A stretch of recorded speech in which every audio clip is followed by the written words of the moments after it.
Hello, hello, hello. Welcome to class 3 of Pivot. I am excited to have you here with me today. And today we are going to talk more about self-care. And one of the things that I really want to focus on is understanding your why for saying yes to the things that you do say yes to, and no for the things that maybe you should be saying no to, but you just don't feel right about it. So without further ado, we're going to dive right in. Make sure that you have a pen and paper handy. It's always good to take notes, and I will be giving you some assignments to be doing this week. So it's important to just kind of get your hand and head on the same page, turn off all of the distractions, and let's dive right in. So like I said, in the last two classes, we had been focusing on self-awareness, and now we're going to dive deep into self-care. Now, when you are talking about self-care, one of the primary things that we need to focus on is making your yes and your no. And the reason that that's so important is because it's hard to stay on track if you haven't got a hell yes or a hell no. And so it's really getting clear on all the things that can persuade you to steer off the path of your ultimate goal. And the one thing that we have to focus on first are the stories that you are telling yourself. Now, if you close your mouth and say, I love you, that little voice in your head is the narrative that instructs you on what to do all the time. And sometimes it can be our cheerleader, and sometimes it can be our arch nemesis. So we are looking at making it our cheerleader, and so that all these bubbles in your head are keeping you on track, motivated, and towards your goals, not distractions. And some questions that I want you to ponder before we dive right in are, how much time do you spend in a day pondering your thoughts? You know, the things that you're on repeat, the woulds, shoulds, coulds, what ifs, the I have to's. One thing that I think is really important to share for you or with you is when you are creating a task list, I hope that there's only 3 things on that list, but when you're creating a task list, make sure to tackle the one thing that you can't stand first, because otherwise you keep on doing it multiple times.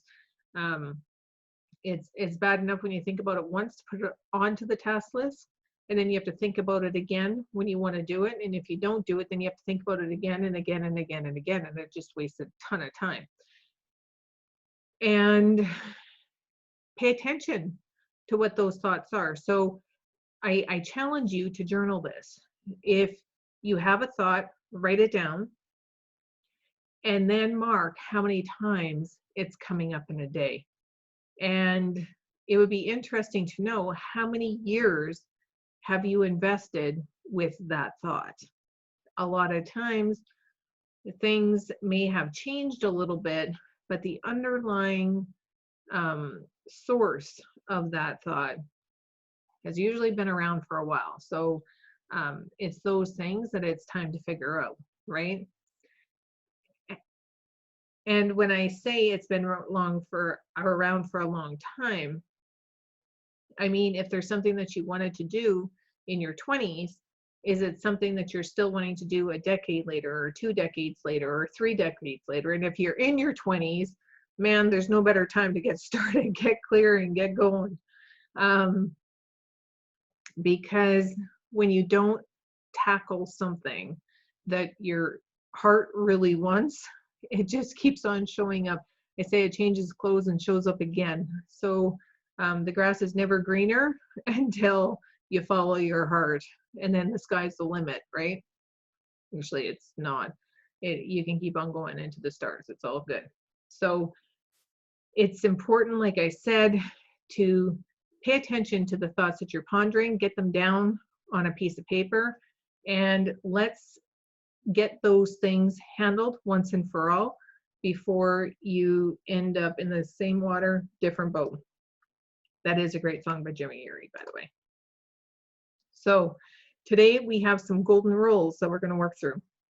Number one, there's no such thing as wrong or right. You can't do it wrong. There are only lessons along the path. And so many people are scared of failing. I say fail faster because nobody has ever succeeded without stumbling. And sometimes when we learn things the hard way, we never forget it. So don't judge yourself for anything that you may have done wrong or right, as long as you took the lesson and you're running with it.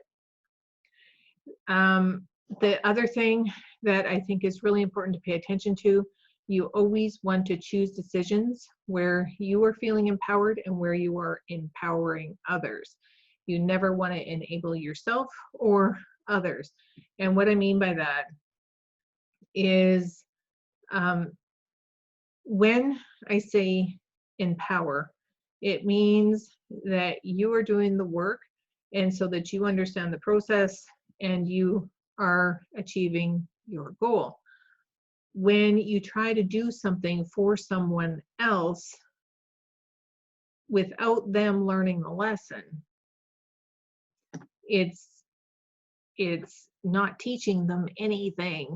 And so when you are doing that, it's just enabling, right? Same thing for yourself. Are you trying to pass off something that you need to be learning for yourself? And that's something that you need to own.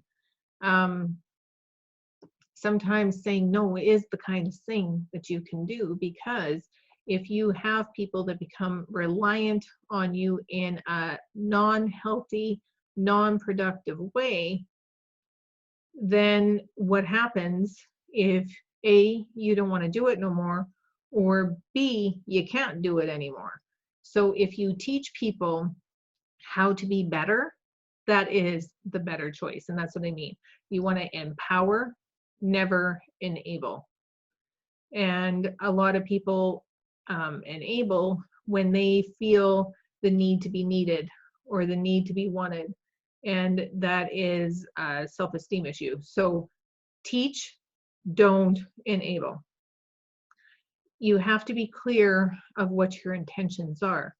So when something isn't working out, you have to really dig deep into, why are you doing this?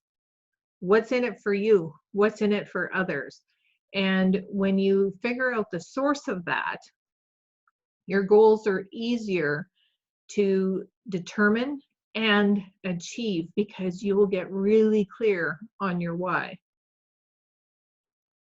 The other thing is, it is important to understand that you are never going to please everyone. Don't even try. It's mission impossible. Get used to the fact that not everyone is going to agree with you.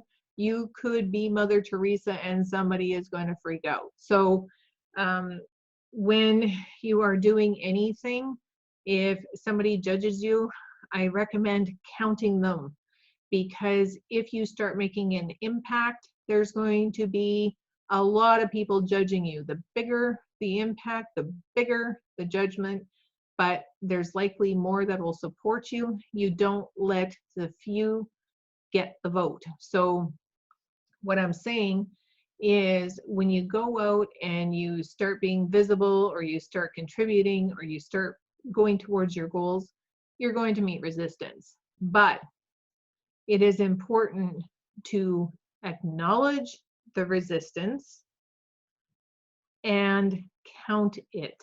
Just count it. It's just a number that's going to help you achieve your goals. So for every time that you meet resistance, 1, how many people or how many things have had a positive result?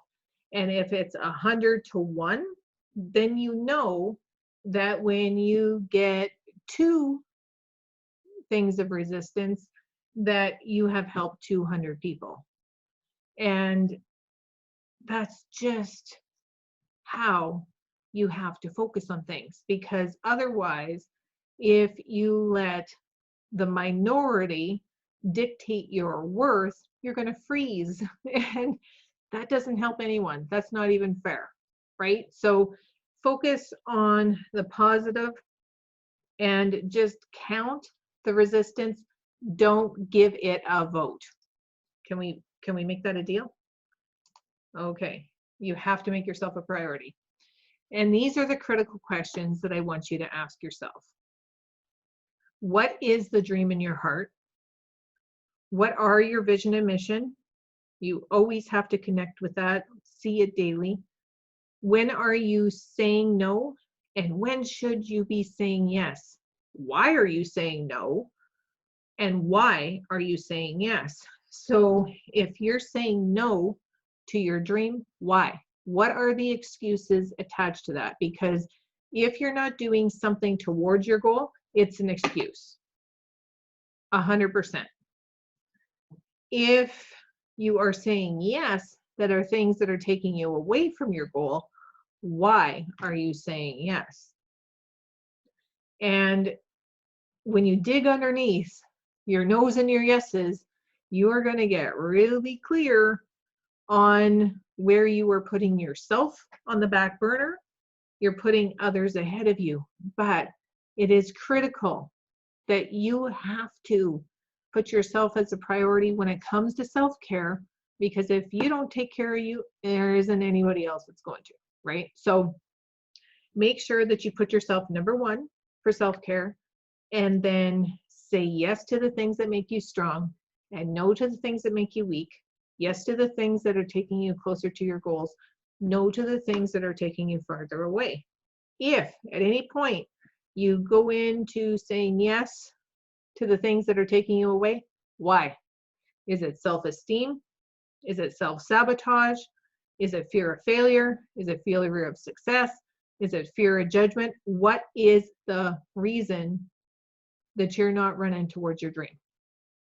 And that will give you a clear indicator of when you are saying yes, when you should be saying no, or when you're saying no, when you should be saying yes.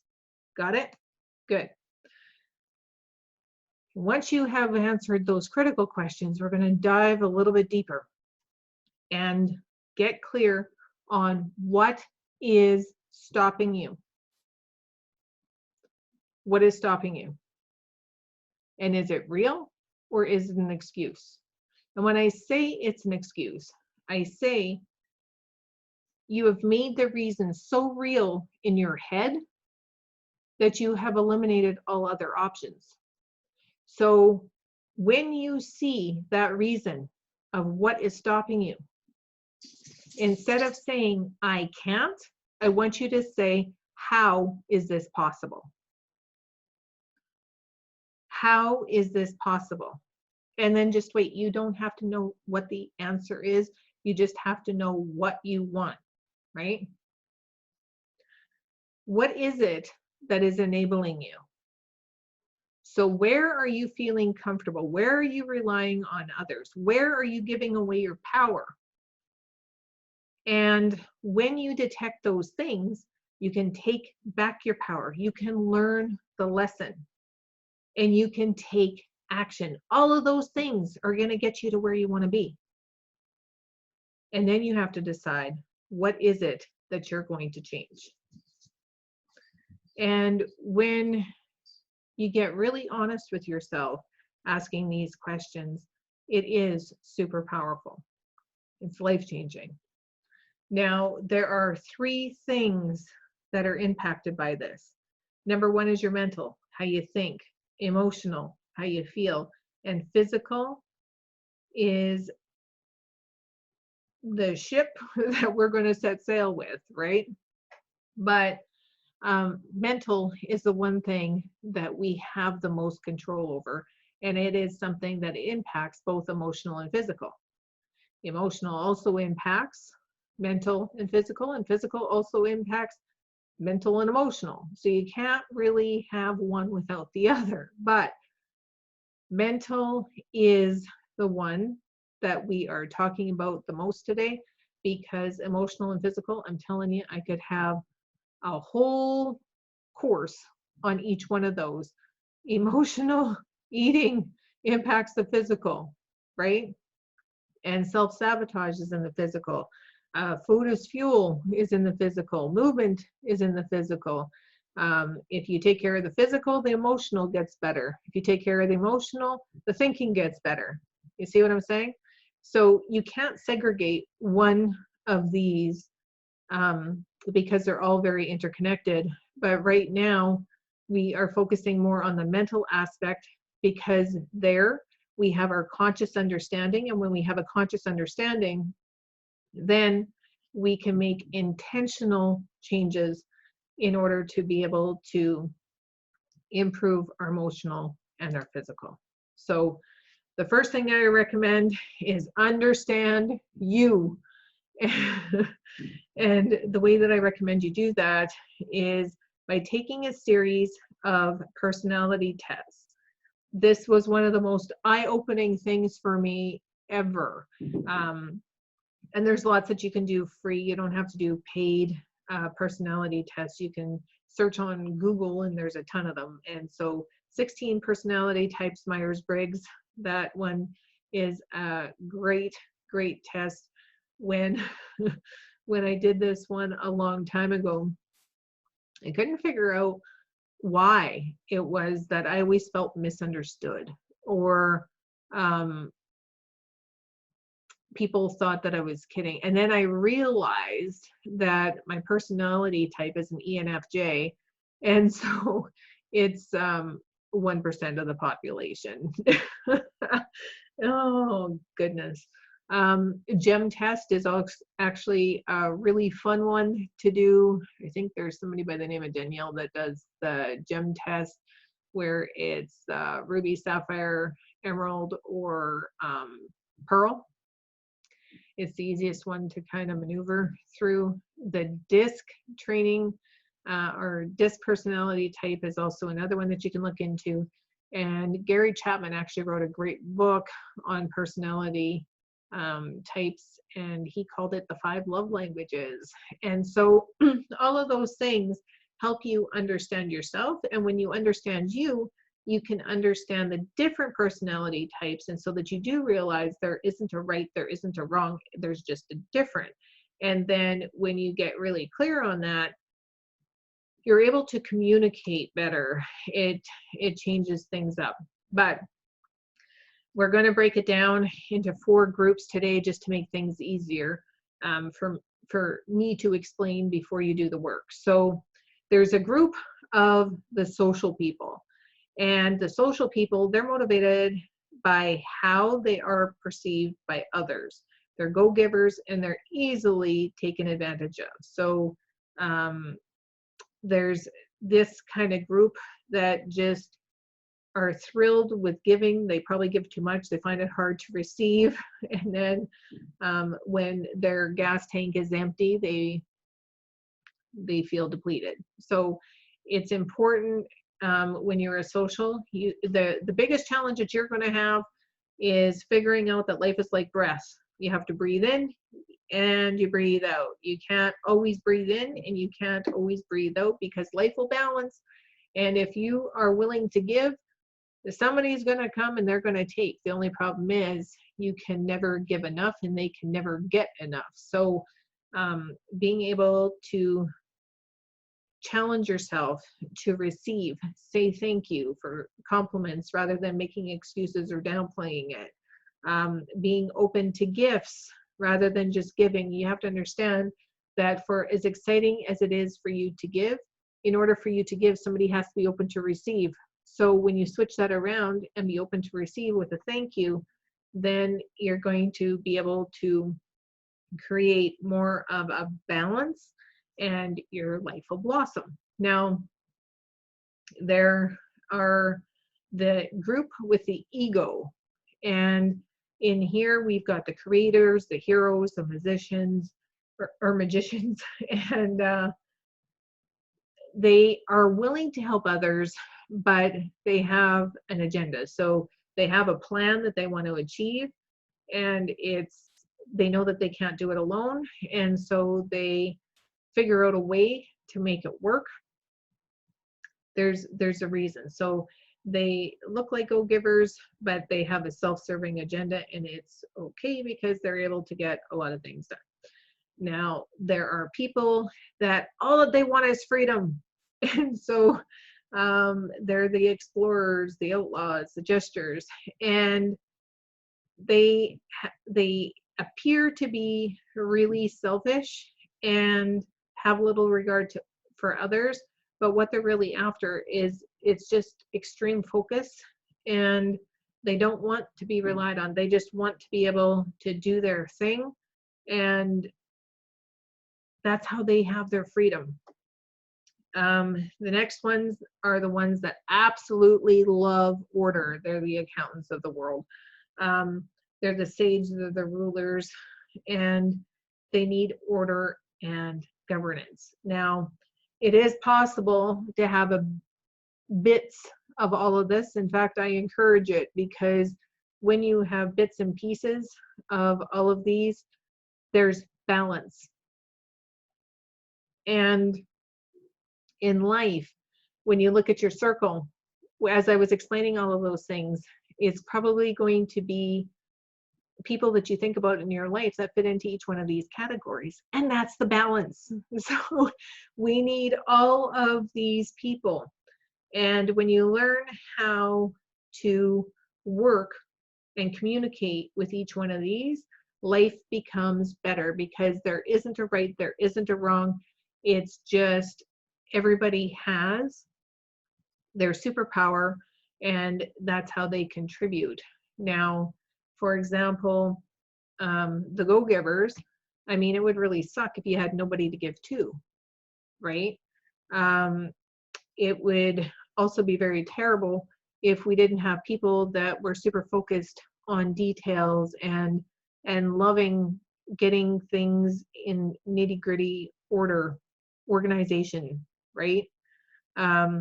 It would be terrible if somebody was just always focused on everybody else, and it would be chaos, because you have to have a plan, and you have to have somebody that connects to that plan with their heart in order to be able to achieve the result and be the leader. I mean, followers need leaders, right? So people with the ego, I mean, if they're willing to take the lead and get the followers where they want to go, have at it. And can you imagine a world where there wasn't somebody that didn't care what others thought? We would shrink. I mean, somebody says one bad thing, and most of us go into hiding because nobody likes to be judged. And so it is amazing that we have the outlaws, the explorers, and the jesters that are so focused on their goals that they don't care what anybody else thinks. We can learn something from everyone, and we need everyone. That's what makes the world work. And once you understand them and their why, it becomes less offensive, less judgmental. There's better communication, more perspective. You can understand, and there's better awareness. Now, when you look at it, when you look at each of us, we have ourself. So we have our conscious, we have our subconscious, and it's okay, we have our conscious, we have our subconscious, and then have you ever been out where somebody gives you the weebie-jeebies? It's because we're all sensitive to others as well, and I call that the collective subconscious. So that's where our spidey senses come into play, our intuition, whatever the case may be, and it tries to guide us as well. So I call that the collective subconscious. Now, we have our persona, and we have our ego. Then we have our inner world and our outer world. Over here, we have our shadow that we have to deal with. And our shadow is our stories from the past. They are the things that we have created in our belief systems. They're our habits. They're the stories that are filling our thoughts and creating our actions. And over here is our need to protect or nurture or attract or control. And all of these things work together simultaneously, continuously. And when we work with the shadow, it becomes easier for us to weigh things in the middle rather than tipping into ego or tipping into trying to control or just being too laid back and losing all motivation. So what we really need to focus on is the shadow, because the shadow is the one thing that will pull us in a direction that'll throw us off balance. And imagine this is a wheel, right? If something is flat, it's not going to be smooth sailing. So what we want to do is we want to pump all the air in the tire, and so that it rolls smooth, right? And you have to understand that all of these things, when we are in these personality types or when we're in these different areas, there are different life stages that things change and our priorities are different. So when we're young, we're all caught up in our appearance. We're in the more selfish stage, right? The freedom stage, because we don't have any worries in the world. And that is where we're more focused on the physical things, more focused on us, right? Then we move on to materialism. When we get into our 20s, we need to figure out what we want to be when we grow up. Heck, some of us are still trying to figure that out in our 40s. But the materialism, that's where we're driven and we're the go-getters, right? That's where we have developed the ego part of ourselves. And then we get to a point where we're going into the reflection. We're going into the giving side of things because we realize that we have more than enough and it's time to give back. And most of us get into this area the second half of life.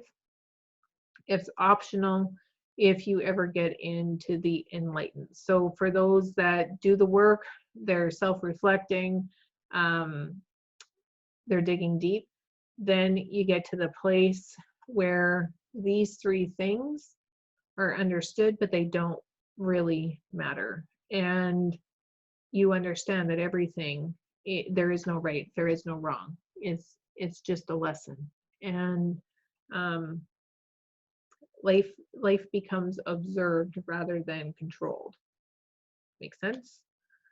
So the next thing that we are going to look at today is our thought patterns, because usually they're hidden in the subconscious and they're so automatic we don't even know we do it. If you asked anybody else, they could see it right away, but to us it's absolutely invisible. And one of the ways to detect our mental thought pattern is go in front of a mirror. If you're not used to this, it can be really uncomfortable in the beginning, and there's some of us that are probably used to doing this, but you go in front of a mirror, you look yourself right in the eye, and you say, I love you. Watch your brain go to town with thought as soon as you say it. And when you keep on saying it, when you pay attention to the thoughts that are coming into your mind as soon as you say, I love you, and mean it, I love you, then it's going to give you a clear indication of the stuff that you need to start working on real fast, right? Because when you first start out, it can be uncomfortable, and you're going to come up with every excuse why that isn't the truth. It is like, it can get really noisy really, really quick. But it's very important to pay attention to that, because that is going to give you some pretty quick thought patterns. So when you go to the mirror and you say, I love you, what's coming up? No, I don't. You're not worthy. You're not lovable. Hell yeah, I do. Anybody there? I hope so. That's where we want you to get to. But when you're first starting out, it's one of those things that you want to just pay attention, because that's going to give you the source that you need to be focused on. Like I said, the other two components, physical or emotional, they're a little bit easier to detect, because if you are not physically where you want to be, why? Is it because you're not making yourself a priority? You're not taking the time, you're putting other things ahead of your health or ahead of your physical well-being? Emotional, that one is really easy to detect, because we can usually tell that by eating. If you're an emotional eater, I know really quickly that you have a hard time saying no. Boundaries are not strong, and self-love needs a little bit of work. Shame and guilt can also be a contributing factor to that. And it's a matter of wanting instant gratification over doing what's necessary for you to be where you want to be. So again, that is making sure that your daily tasks and habits are supportive of where you want to be, not what's comfortable right now. Because if you keep on doing what you're doing right now, if it's not what you want, tomorrow's going to look the same, right? So making small changes at first and building yourself up is what's recommended. And when you pay attention to what you're attracting and the patterns, they're going to identify themselves.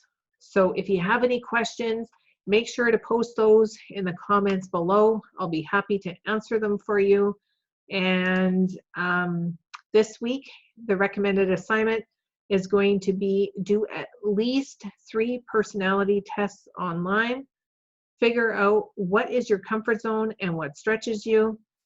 What do you know that fits into each person, or who do you know that fits into each personality type? What can you do to communicate better with them? What can you start to say yes to? And what can you start to say no to? Thank you so much for attending today.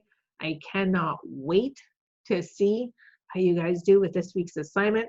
Stay amazing, and I'll talk to you again next week. Bye for now.